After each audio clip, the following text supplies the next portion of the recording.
So I've been doing this for 6 years now, trying to get people prepared. And of course, for the last 3 years or so, I've been operating under the concept that we're already in a World War III scenario based on the Russian invasion of Ukraine and other worldly events that have been occurring since then. And we have a lot of strange indicators going on right now in our country as well as around the world that would give you some reason for concern. And I wanted to touch base on some of these just to kind of reiterate that we're on the same page and why we're still preparing, and to give you some ideas about what to get ready for next, because it seems that there are flags going up just about every single day. Now, of course, we have a lot of things going on economically, and I think the price of gold hovering around $4,000 an ounce should tell you a lot about the way things are going. Your dollar is worth much less than it used to be worth, which means things eventually have to reconcile, and as of right now, they haven't, so you should be anticipating some level of extreme economic turmoil here in the near future. And whether or not it happens, being prepared for it is still going to help you out.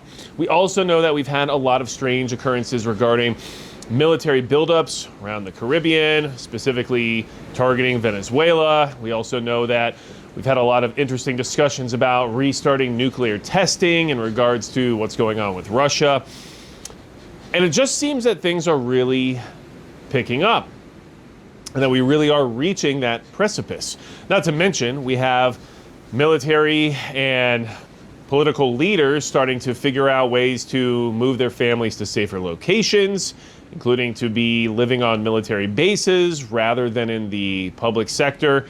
And of course, that could be related to additional threats and additional calls for violence, but it could also be related to the potentiality of an actual kinetic war taking place, especially when we have the discussion of quick reaction forces being deployed around the country regarding the National Guard and other military and law enforcement organizations that would be able to quickly quell any level of unrest that may exist due to unforeseen circumstances. So a lot of things are really lining up, not to mention we're currently in a very prolonged government shutdown, at least historically compared to others in the past, where people are starting to not receive their SNAP benefits, which means that a large portion of the country, up to 40 million Americans, aren't getting the food on their table that they were used to getting before, which we all know the saying 9 meals till anarchy, and we're getting close to that 9-meal point as of right now for a certain portion of the country. So a lot of things have been happening, and there's a lot of indications. And there's a reason why I've been trying to help people get prepared for the last 6 years, and there's a reason why I've been personally operating under the impression that we're in an active World War III scenario for the last 3 years.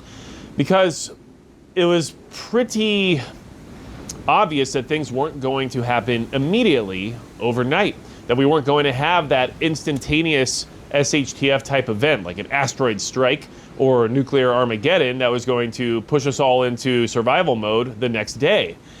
This was going to be a prolonged, drawn-out war of attrition that sees what level of suffering the average person can endure before breaking, which is what we're really preparing for, to maintain stability, to deal with the suffering that will be presented to us at some point in time against our will, and to get through to the point where that suffering no longer has control over our daily actions and necessities.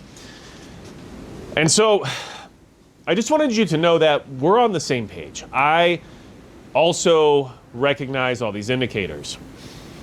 I also am trying to be careful about claiming particular dates or times or prophesizing what's likely to occur next, because a lot of those things have just been proven untrustworthy over the years.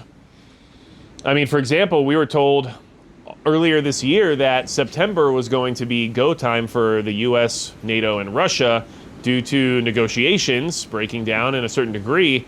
And here we are in October, November, moving on to December, and those things still haven't come to fruition, right? So be calm, be direct in your decision making at this point in time. Understand that things are going to hurt the most economically before we ever get to the point where we're going to need the supplies and the skills and the additional resources we've stashed away in order to be prepared for difficult times.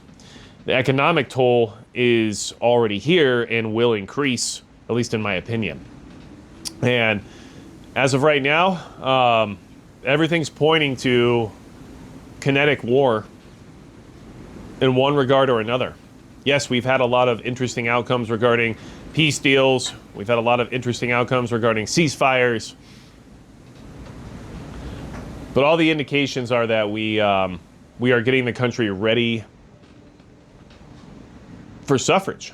We're getting the country ready to mobilize and ready to maintain stability and control during an active warfare scenario.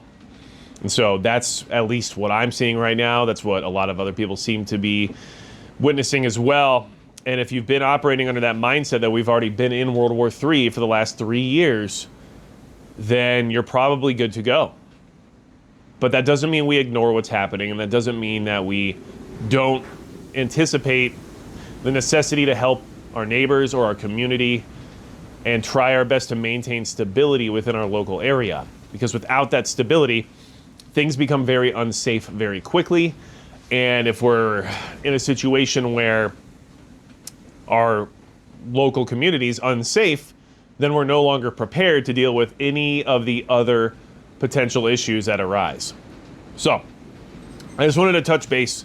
I've stepped away from a lot of the daily or, let's just say weekly doom and gloom style news-related current event updates because of how infrequent they seem to actually matter on the grand scheme. But there are a lot of things happening that I didn't want you to feel I was ignoring or wasn't necessarily preparing for.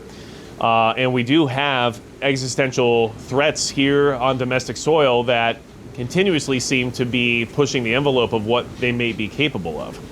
We just saw on Halloween there was a terror cell that was disrupted from attacking innocent people over in Michigan. Those things are not isolated. That's just one of the ones that they found and were able to prevent. So do what you should be doing already and do it with an additional sense of vigilance and keep preparing, even though it's been a very long haul and a slog in many ways. All of the indications and all of the warning lights are flickering, and this was just my way of conveying that I feel the same way to you. So keep it up, and we're going to get through it.